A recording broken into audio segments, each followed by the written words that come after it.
Hey everyone, this is bloodmako and this is my boss rush 3 video. So let's begin. My first team comp consists of Trey, Gladiolus and Paladin Cecil. So my initial plan for this boss wave was, for at least the first wave, was to bring a counter team comp, in the sense that I want the boss to take as many turns as possible, because their op count in this wave at least is pretty easy to manage with Trey's LD. Effectively, the op will almost never go below double digits. So I opt to bring Gladiolus because this boss has very powerful single target damage. Their HP attack is able to almost instantly destroy your run, which is why Gladiolus is so invaluable to this team with his cover and his last stand. So this boss is also really fast, so it is also really good for Gladiolus with his LD, because you want the boss to take as many turns as possible. This also works really well with Trey's LD, because you want the boss to take as many turns as possible to trigger the traps. So right now I'm also trying to save Paladin Cecil's LD as much as possible, because I want to be able to utilize the LD more in wave 2, which is why I only use the LD once at the beginning of the fight, just to overheal the party members. What you need to take note for this boss wave is that they tend to, or rather their HP attacks on their single target is very strong, and is able to almost one-shot the character if they do not have last stand. Whereas their AoE, which you're gonna see right here, yeah, it doesn't really hurt that much actually. Yeah, so do not be afraid to tank out the AoE HP, but be very careful with the single target.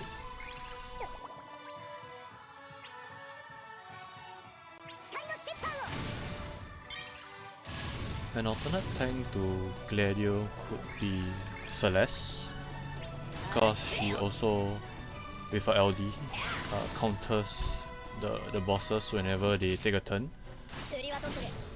Another good choice could be Furion, but I have seen some people commenting on other videos that they actually get further with Gladiolus as compared to Furion.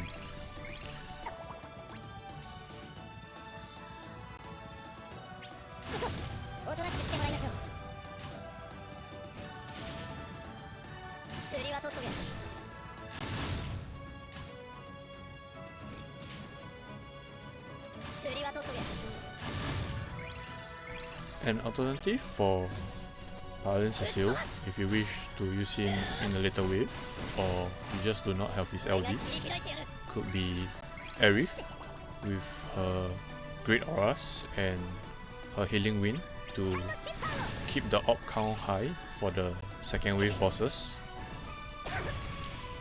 If not, you can also use Root, but do take note that Root only has 4 users as compared to Aerith, who has 8, I believe.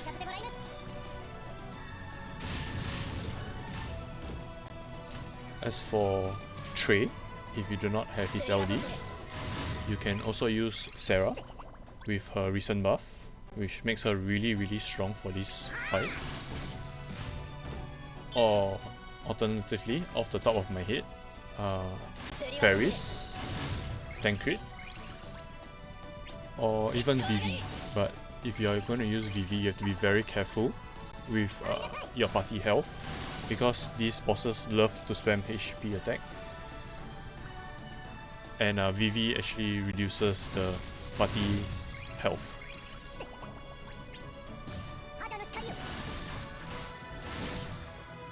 So as you can see, the bosses are already dying, and we have about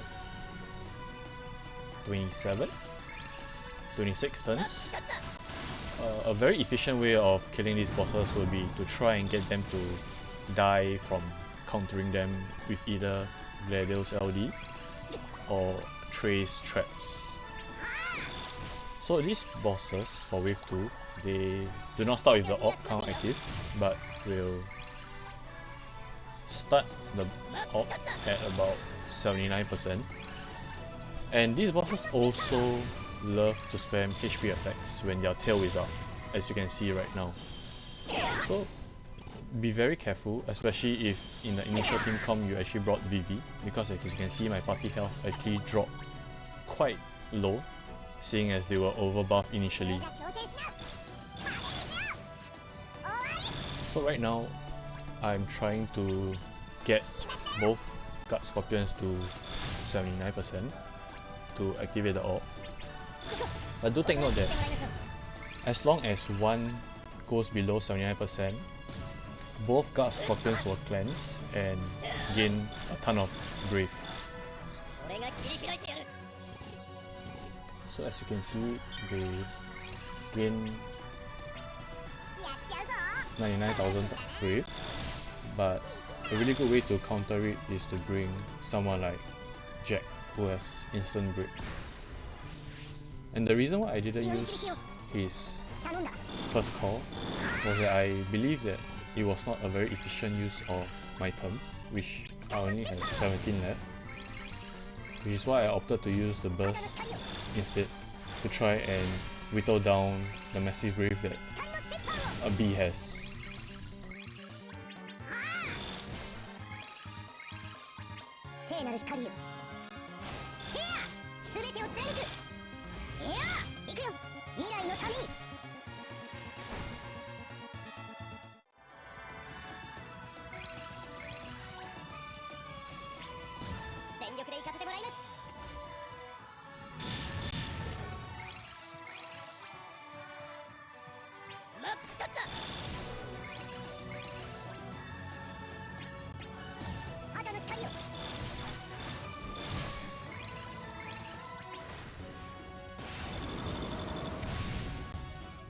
On hindsight, it wasn't very smart of me to summon, especially with Ramu, because he does place a frame debuff on the Guard Scorpion.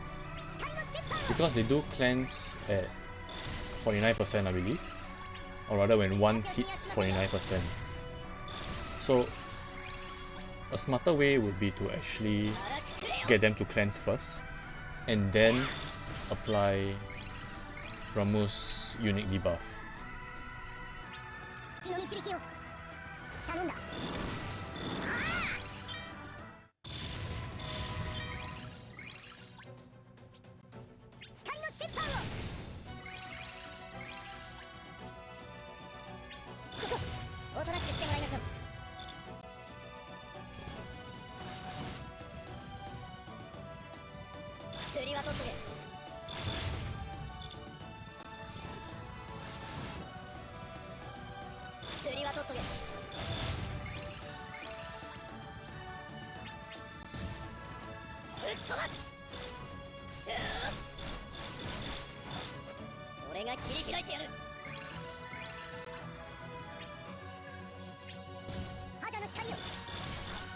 These Guard Scorpions, after they both do their skill called Range Shot, they will start spamming HP attacks. And the unique or annoying thing about this, as compared to the initial start of the fight, is that they do not lower the tail after one attack. They will actually do it 2 to 3 times, if I'm not mistaken. So be very careful with your health and make sure that you are able to tank both burst lasers on the off chance that you are not able to get a heal in.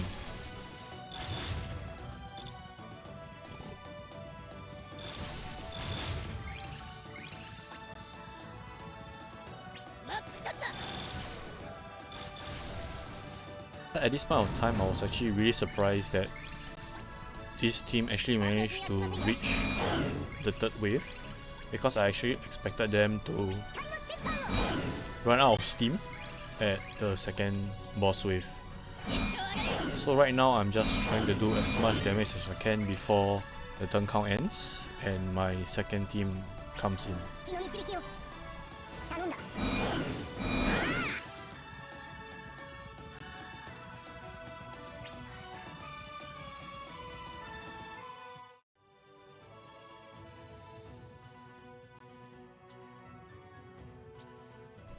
For my second team comp, I decided to bring Cloud, Jostola and Keiss.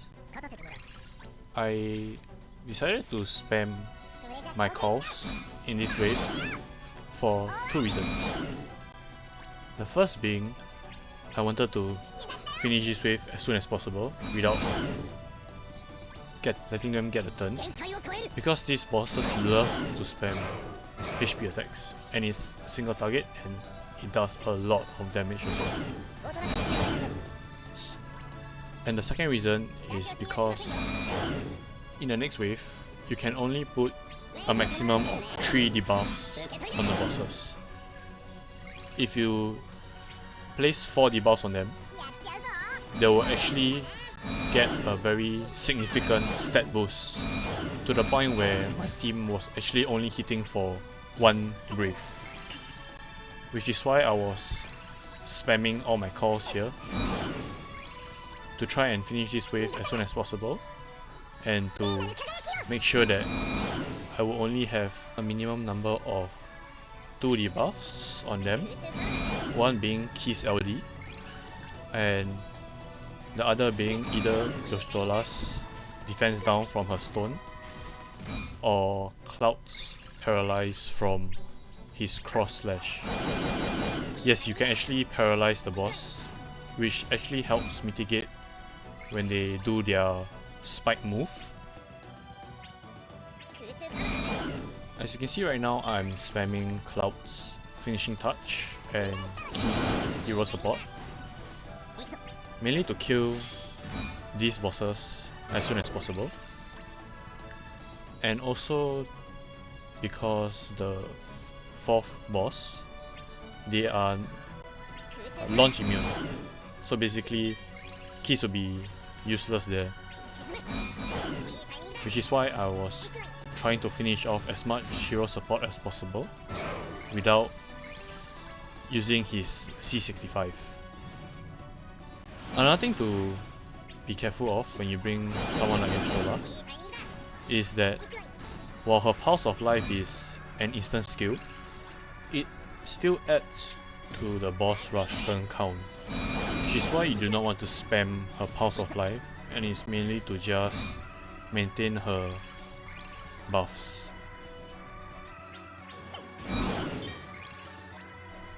I summoned first mainly because I wanted to save Cloud's burst for the boss wave 4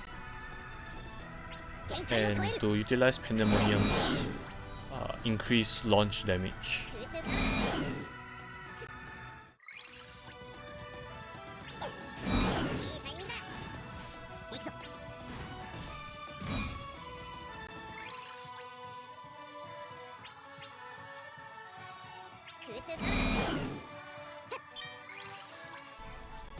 Right here, instead of using Cloud's LD to delay them, I decided to instead use his EX, because I had to refresh the buff and also to save some LDs for the next wave, which is also why I had to delay one of them with Jostola's stone to make sure that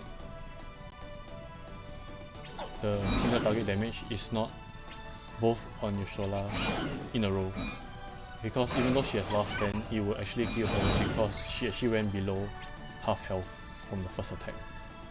And luckily enough, the second, or rather A, was low enough for Cloud to be able to finish it off before it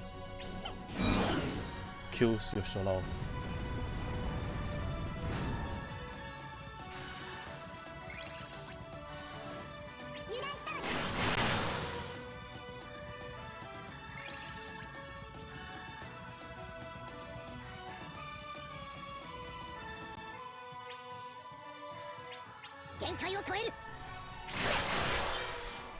For the last boss wave, the odd criteria is to have 2 debuffs on both bosses, and that will increase the op count. However, these snakes, if you apply 4 debuffs on them, they will gain a tremendous stat boost, where you will only be hitting 1 brave for every attack that you do, which makes it ridiculously hard for you to kill the boss if you accidentally place 4 debuffs on them. Which is why debuff management is very important for this build, because there are a lot of characters that apply debuffs on multiple enemies. Which is why you see me using Yoshtola's stone on A, so that the op count will not keep increasing.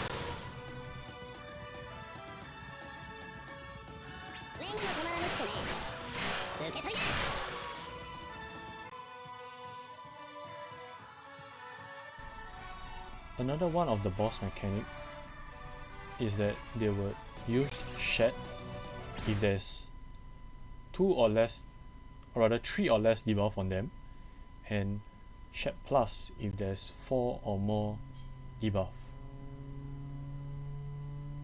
And at 79%, 49% and 29%, they will both gain something called Sharp Spines, which causes you to take damage over time, and also they will gain a ton of Brave. And the only way to reduce the Sharp Spines is to break the snakes, which is why I opted to burst right now to break the snakes while in Cloud's burst rotation, even though they are actually resistant to melee damage. Right here I actually made the mistake of using Pulse of Life first before breaking A, because at 1 Sharp Spine stack they actually stop doing damage over time, which means that if I had actually used Stone first and then Pulse of Life, Yoshola will actually be full health.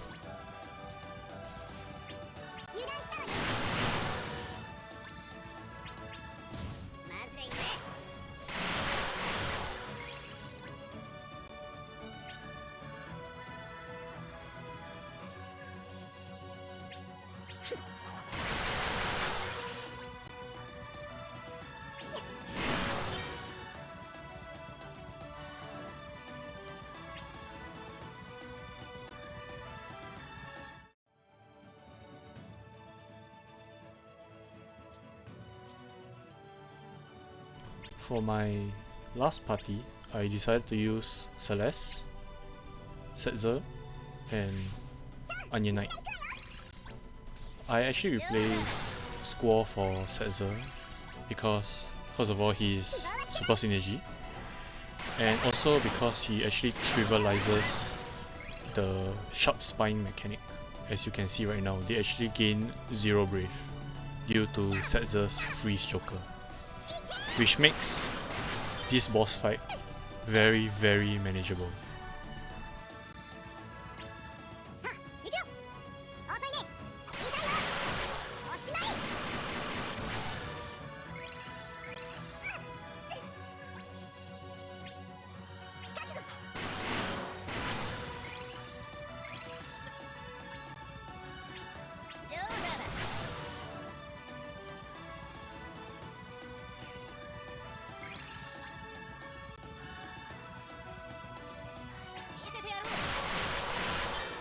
As you can see, the bosses take reduced Brave damage at 49%, because Celes was only hitting for about 400 per red card.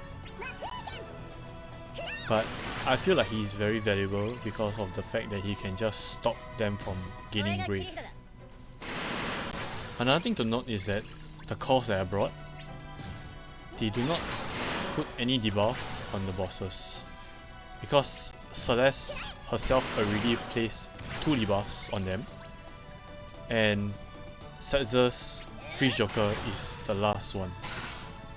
Onion Knight actually does place a debuff also, which is the, Ice Imperil, but the bosses are resistant to elemental weaknesses, so you do not have to worry about that.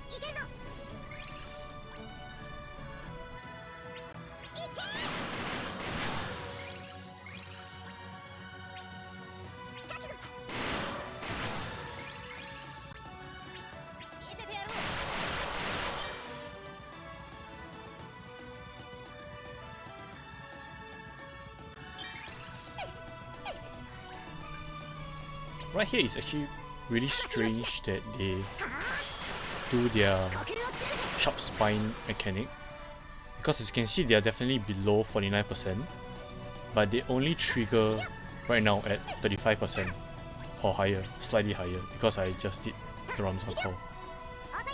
So do take note that when you're actually doing a run to be quite careful, because they will do sharp spine 3 times, but it does not seem to be fixed at 49%. And I also believe I said that they will do it again at 29%, but later on in the video you can actually see that they do it way lower than 29%. So that's just another thing to take note when you are attempting this boss rush.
Right here, they actually do their last sharp spine at 13 and 11%, which is also why I saved the Diablo summon, so that I'll be able to have enough turns to break the snakes. A mistake that I made was to let Setzer's Freeze Joker run out on B, which is why he has such high brave, and also why I have such difficulty trying to break him, because of all the brave reduction damage that they have.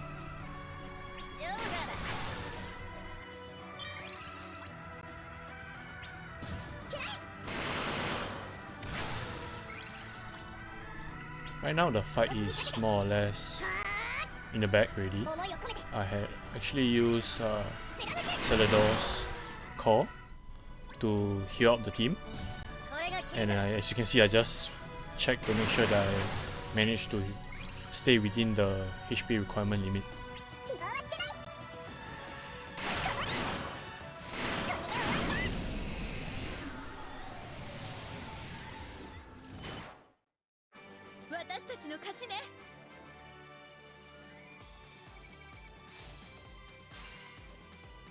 I hope you guys enjoyed watching the video, and I will show you my team comp, artifacts and spheres after this.